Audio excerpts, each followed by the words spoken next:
Alhamdulillah, syukur. Malam ini kita nak sambunglah pengajian kitab Ihya Ulumuddin kali ke-116. Kupasan kita sambungan dari kuliah yang lepas, kedudukan ilmu kalam dalam Islam, dan ini bahagian yang kedua. Dalam bahagian yang pertama dulu, kita tengok kedudukan ilmu kalam dalam Islam dari sudut pandangan pihak-pihak yang menolak. Pihak-pihak yang menolak ilmu kalam ni. InsyaAllah pada malam ini kita nak tengok dari sudut pandangan pihak-pihak yang menerima. Dan dalam kuliah lagi satu nampaknya, bahagian yang ketiga barulah dapat disimpulkan pandangan Imam Al-Ghazali. Sebab panjang juga huraian dia tu, tak sempat kita nak huraikan pada malam ni. Jadi mula-mula nak tengok dulu imbasan lah. Bagaimanakah kedudukan ilmu kalam dalam Islam? Ada dua pihak umumnya. Pihak yang pertama dia kata ilmu kalam ni tertolak, sama ada bid'ah ke, haram ke. Dan pihak yang kedua pula dia kata ilmu kalam ni diterima, bahkan sampai ke peringkat wajib.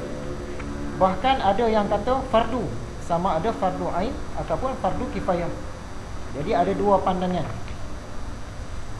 Bagaimana keputusan Imam Al-Ghazali setelah mengkaji hujah-hujah kedua-dua belah pihak? Kenalah tunggu jawapan dia pada akhir kuliah ni nanti. Maksudnya dalam pelajaran satu lagi lah. Tapi dalam pelajaran kali ini pun kita boleh nampak dah bayangan-bayangan dia. Ringkas cakapnya, Imam Al-Ghazali ni dia setujulah, tapi dengan hujah-hujah tertentu. Siapakah antara tokoh yang menolak ilmu kalam? Antaranya imam mazhab fiqh yang empat, Imam Asy-Syafi'i, yang kebetulan kita pun bermazhab Syafi'i. Imam Malik yang mengasaskan mazhab fiqh Maliki. Imam Ahmad bin Hanbal yang mengasaskan mazhab fiqh Hanbali. Imam Sufyan Ats-Tsauri yang mengasaskan mazhab fiqh Ats-Tsauri. Dan ahli-ahli hadis.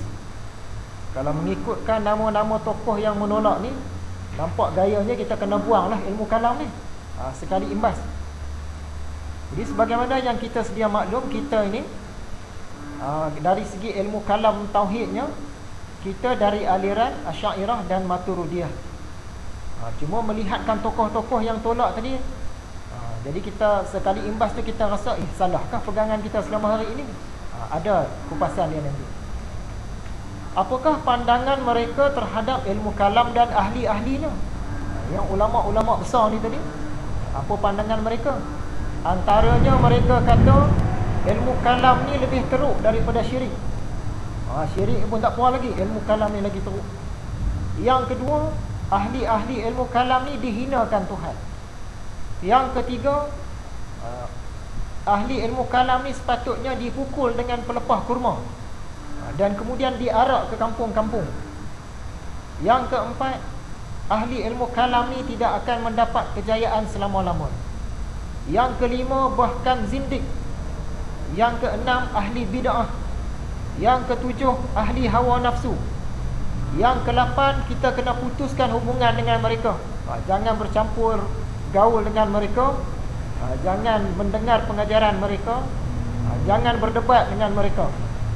Inilah antara pandangan ulama-ulama besar tadi terhadap ilmu kalam. Umumnya umat Islam, termasuk kita lah, berpegang dengan mazhab tauhid Asy'ariyah dan Maturidiyah. Padahal kedua-duanya dari aliran ilmu kalam. Adakah tokoh-tokoh yang kita sebutkan tadi, imam mazhab yang empat, termasuklah Sufyan Ats-Tsauri, termasuklah ahli-ahli hadis, adakah mereka ni tadi menolak mazhab tauhid ilmu kalam Asy'ariyah dan Maturidiyah? Mula-mula tadi kita rasa risau dah, pegangan kita selama hari ini salahkah? Jadi jawapannya tidak. Kenapa tidak? Kerana selepas kematian mereka, semua yang disebut tadi dah meninggal dah, barulah wujud, barulah disusun dan dizahirkan mazhab tauhid Asy'ariyah dan Maturidiyah.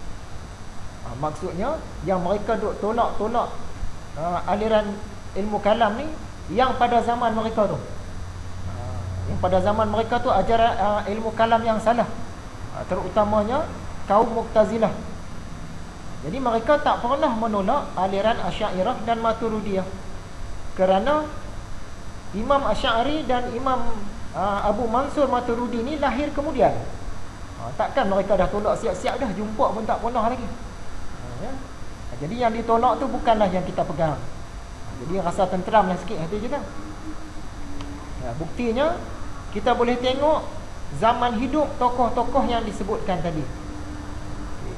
Imam Abu Hanifah yang mengasaskan mazhab fiqh Hanafi tu, dia meninggal dunia 767 Masihi.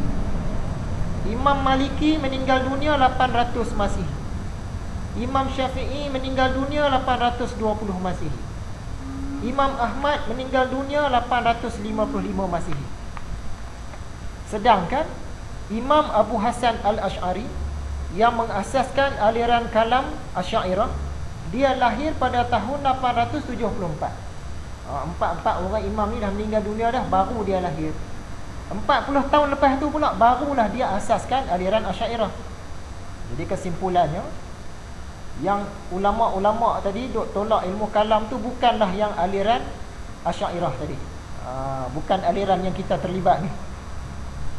Okay, maksudnya setelah kesemua 4 imam mazhab fiqh meninggal dunia, barulah Imam Asy'ariyah ni lahir, Imam Asy'ari ni lahir. Bahkan fahaman dia, iaitu aliran Asy'ariyah, diasaskan ketika usianya dalam lingkungan 40 tahun. Yang seorang lagi pula, Imam Abu Mansur Maturidi, dia lahir pada tahun 853. Maksud kata, imam-imam tadi dah meninggal dunia dah, kecuali Imam Ahmad. Imam Ahmad meninggal dunia 855 Masihi. Tapi masa itu Imam Abu Mansur Maturidi ni usia dia baru 2-3 tahun. Takkan 2-3 tahun tu dia dah asaskan aliran Maturidiyah. Mustahil lah. Jadi kesimpulannya, imam-imam mazhab tadi tidak menolak aliran Asy'ariyah dan aliran Maturidiyah. Tokoh-tokoh yang lain pula, Sufyan Ats-Tsauri meninggal 778 Masihi. Itu pun meninggal dulu juga. Abdullah bin Mubarak yang kononnya menolak ilmu kalam juga, meninggal 797 Masihi. Imam Bukhari meninggal 870. Imam Muslim meninggal 875. Jadi ringkas cakapnya, kita tak perlu risaulah. Kalau kita baca dalam internet tu macam-macam lah. Orang, dia pun kajian dia pun kadang-kadang tak lengkap. Dia pakai dengar cakap orangnya, dia kata, tengok imam mazhab yang 4 dia tolak ilmu kalam Asy'ariyah dan Maturidiyah. Padahal masa mereka ni hidup, Imam Asy'ari dan Imam Maturidi belum lahir pun lagi. Macam mana dia nak tolak? Belum sampai zaman dia lagi. Kemudian dalam kuliah yang lepas, kita ada tengok biodata Imam Abu Hasan Al-Asy'ari lah. Kita ada petik daripada kitab karangan Syekh Daud Al-Fatani. Jadi nama dia ni bukan Abu Hasan, nama dia Ali bin Ismail.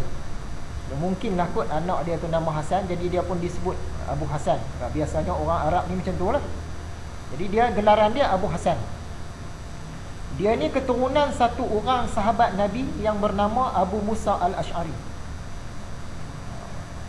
Zaman Nabi Muhammad tu dia ada satu orang sahabat besar, Abu Musa Al-Asy'ari. Cucu kepada cucu dia tu, lebih kurang macam tu lah. Berapa keturunan tu, cucu kepada cucu, baru lahir Imam Asy'ariyah ni tadi.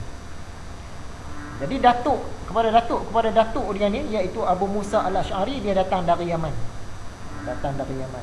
Sebelum ni kita ada sentuh tentang hadis-hadis tentang orang-orang Yaman kan, bagus-bagus, hebat-hebat. Ada lagi satu hadis riwayat Imam Bukhari dan Muslim, maksud dia, keimanan yang sempurna itu datang dari Yaman, dan hikmah juga datang dari Yaman. Jadi boleh jadilah sebahagian ulama kata mungkin Imam Asy'ariyah ni lah, keturunan dia tu kan, keturunan Abu Musa Al-Asy'ari tu, mungkin ada kaitan lah, wallahu a'lam. Jadi Imam Abu Hasan Asy'ari ni, dia salah seorang salafus soleh. Bila kita nak tolak ajaran dia, kira susah nak tolak, sebab dia zaman salafus soleh. Dan Nabi Muhammad SAW dia dah iktiraf dah. Dia kata tiga kurun ni bagus. Sedangkan Imam Abu Hasan jadi dia hidup kurun yang ketiga. Dalam hadis riwayat Imam Bukhari dan Muslim, kata Nabi Muhammad, sebaik-baik manusia ialah pada kurunku 0 hijrah sampai 100 hijrah. Kemudian diikuti oleh kurun yang selepas mereka, 100 hijrah sampai 200 hijrah. Kemudian diikuti oleh kurun selepas mereka. Ini 3 kurun, 200 hijrah sampai 300 hijrah. Kalau kita tengok tadi, Imam Abu Hasan Asy'ari ini dia lahir 260 hijrah. Maksud dia salah seorang salafus soleh. Jadi bila kita berpegang dengan mazhab Asy'ariyah ni, kita berpegang dengan salafus soleh juga. Jangan orang kata ni baik kita pegang salafus soleh, jangan pegang Asy'ariyah. Asy'ariyah pun salafus soleh dah. Dia pun salafus soleh dah.